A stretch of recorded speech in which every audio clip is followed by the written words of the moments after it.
Mais le combat des meilleurs fils de France contre ceux dont les fautes et les crimes sont la cause de ces malheurs. Elle sera le combat des forces révolutionnaires de ce pays contre ceux que leur intérêt entraîne au maintien d'un ordre de choses que nous voulons abolir. C'est simple, en fait, voilà. Moi, je voudrais réagir un petit peu sur tout ce qui s'est passé ces dernières semaines concernant le phénomène de la quenelle.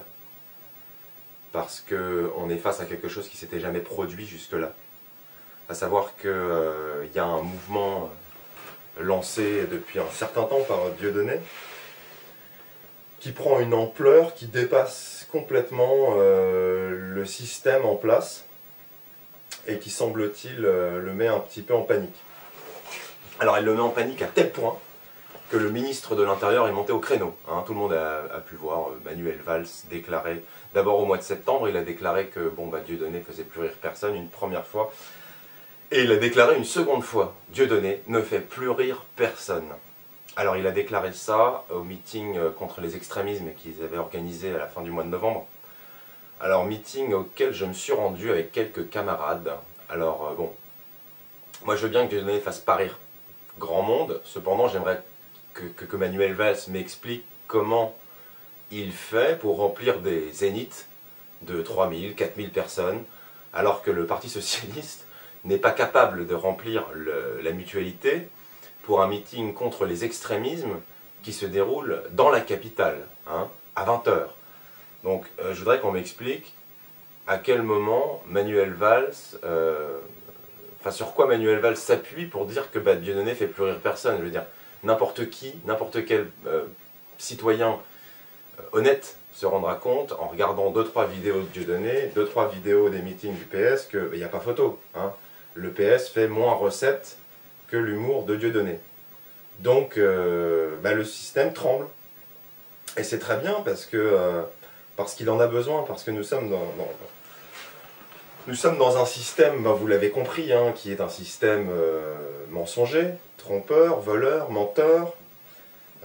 Qui d'entre vous me contredira lorsque si je dis que les banques, le système bancaire financier international est un système pourri et que le mondialisme et le capitalisme sont des systèmes pourris dirigés par une oligarchie d'enculés, en fait. Pardonnez-moi, mais bon.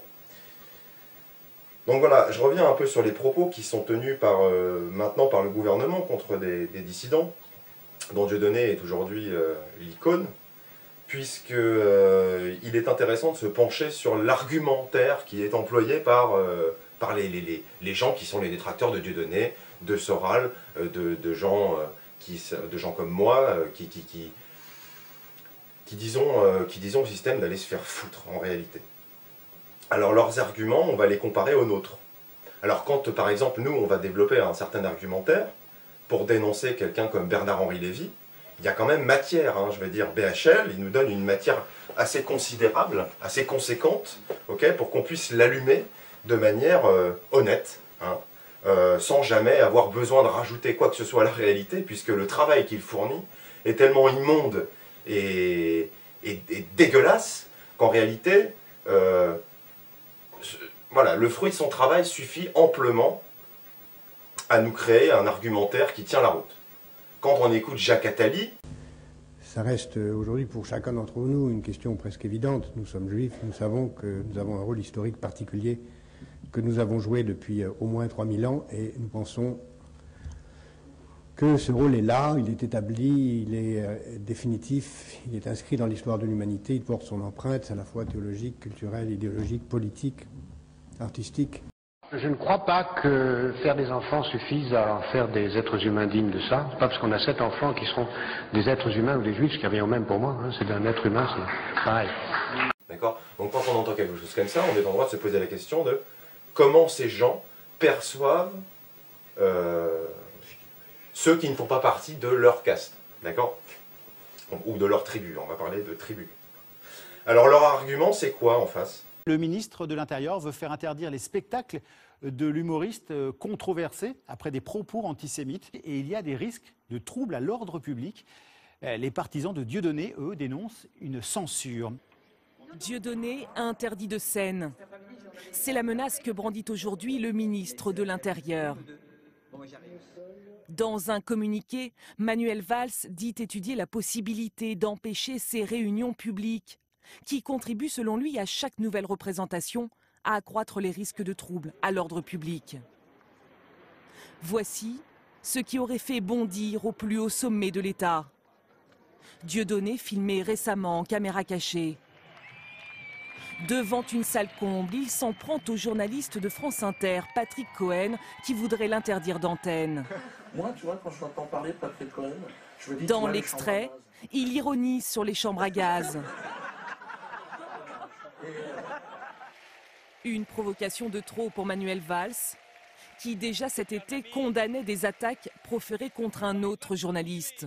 Quand un journaliste, Frédéric Aziza, se voit insulté, calomnié, sali sur Internet par celui, M. Soral notamment, qui a inspiré l'extrême droite, qui trouve de bien curieuses liaisons avec d'autres, je pense à Dieudonné. Cela veut bien dire que le combat n'est pas terminé. Jusque-là, ni les recours des municipalités, ni les multiples condamnations judiciaires n'ont empêché Dieudonné de monter sur scène. Sa prochaine tournée est d'ailleurs annoncée pour janvier. Alors, l'argument, c'est voilà, ce sont des gens qui véhiculent la haine, ce sont des gens qui véhiculent la violence, ce sont des gens qui ont un discours antisémite, ce sont des gens... Mais oui, mais bon, d'accord, ok, donc violence, haine, antisémitisme, racisme. Bon, et en dessous de ça, qu'est-ce qu'il y a? Qu'est-ce qu'il y a de concret? Qu'est-ce qu'il y a de réellement raciste, hein, quand Dieudonné, par exemple, va critiquer autant les musulmans que les chrétiens, que les juifs.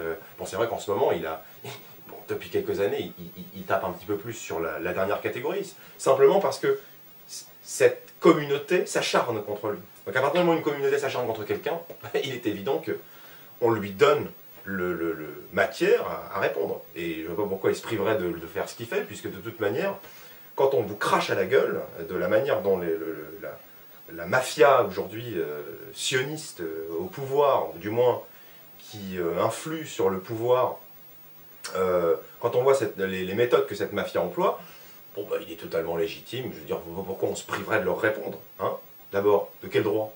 De quel droit on n'aurait pas le droit en quel honneur on n'aurait pas le droit de leur répondre, d'aller se faire foutre un petit peu, d'accord?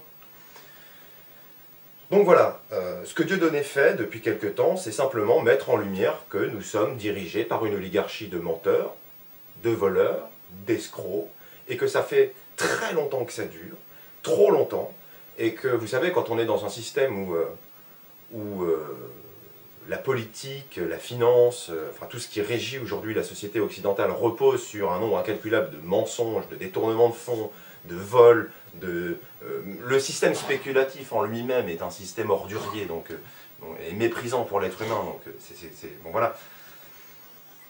Quand on voit cette oligarchie au pouvoir, on est en droit de se demander, bah, pourquoi à l'heure actuelle nous n'aurions pas le droit finalement de nous rebeller contre cette oligarchie, hein.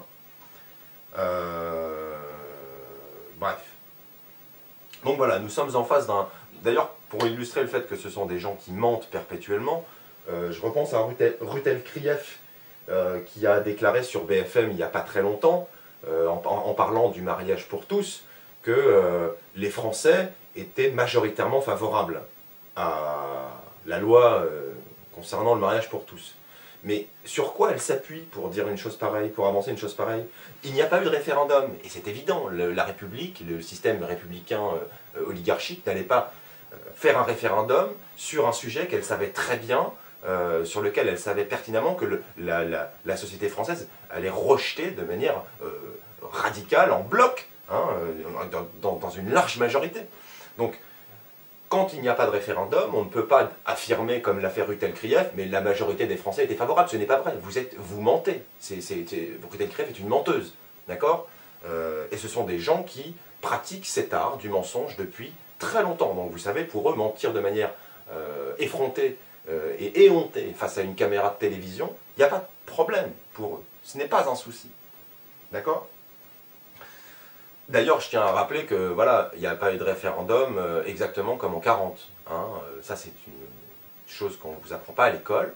Mais par exemple, en 1940, quand le gouvernement d'Aladi a décidé de faire entrer la France dans la guerre, il n'y a pas eu de référendum, hein, d'accord? Donc on a fait rentrer les Français dans la guerre, on les a envoyés au front, mais on ne leur a pas demandé leur avis si c'était d'accord pour y aller ou non.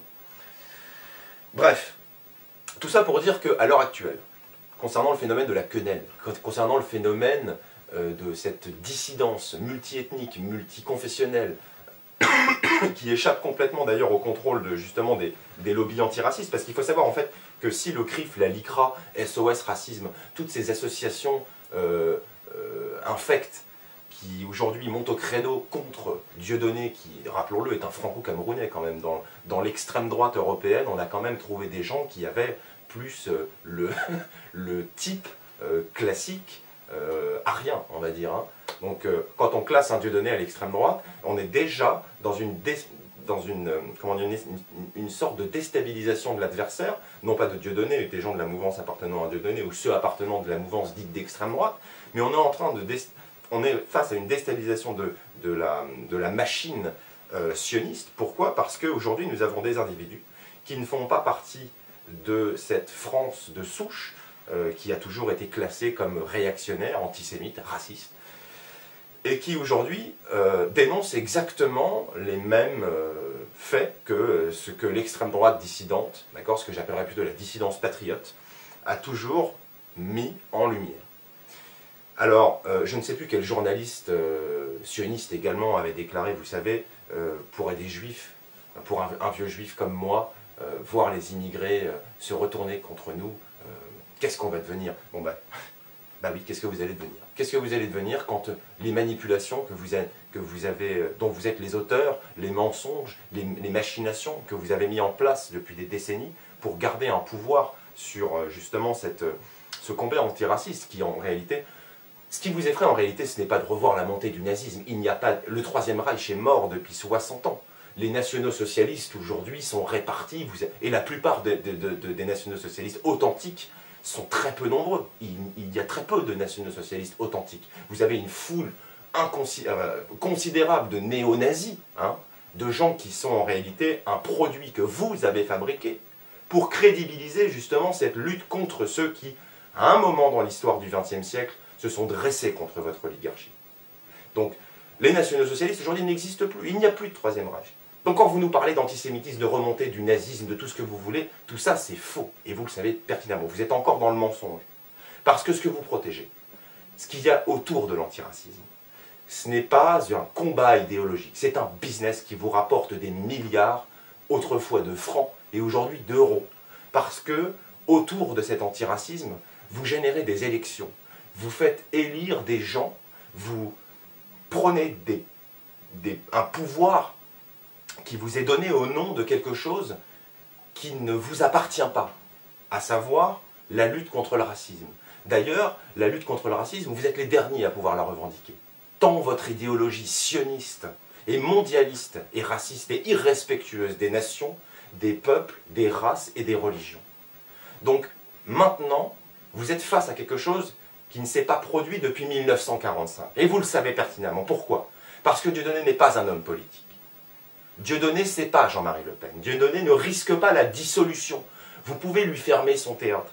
Vous pouvez l'attaquer en justice. Nous paierons pour lui.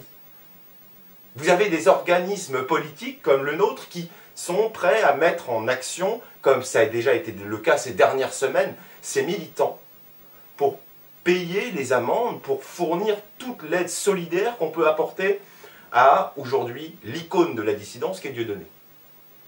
Cependant, vous ne pourrez pas aller plus loin, puisque si vous décidez de fermer le théâtre de la Main d'Or, vous allez essayer de provoquer des troubles à l'ordre public, puisqu'à l'heure actuelle, ceux qui sont à l'origine d'un trouble à l'ordre public, s'il y a un trouble à l'ordre public qui doit survenir, vous êtes les instigateurs, vous qui jetez de l'huile sur le feu perpétuellement, sans arrêt, en insultant des gens qui veulent simplement vivre dans leur pays et être au contrôle de leur destin politique et social.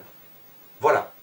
Donc, aujourd'hui, le business de l'antiracisme est en train de s'effondrer. Et vous le savez. Et c'est ça qui vous effraie. Parce que votre business, là, eh ben, va plus vous rapporter un rond. Et pire que ça. non seulement votre business ne vous rapportera plus rien d'ici très peu de temps, et vous le savez pertinemment, on l'a vu avec les dernières marches contre le racisme qui ont été organisées, qui ont été un véritable fiasco, et nous nous en félicitons, mais d'une manière comme vous ne pouvez même pas imaginer la joie que nous ressentons quand nous voyons que vos appels à ce faux antiracisme, qui est en réalité le plus exalté des racismes, tombent dans les choux. Mais nous nous sentons les plus heureux du monde. Et croyez-moi, qu'à l'heure actuelle, le mouvement, le phénomène de la quenelle, ce n'est que le début. Ce n'est que le début parce que vous allez être poussé à l'erreur. Et des erreurs, vous en commettez déjà depuis pas mal de temps. Et nous allons continuer sur cette ligne, à vous pousser à l'erreur, jusqu'à ce que vous soyez coincés et que le peuple vous demande des comptes.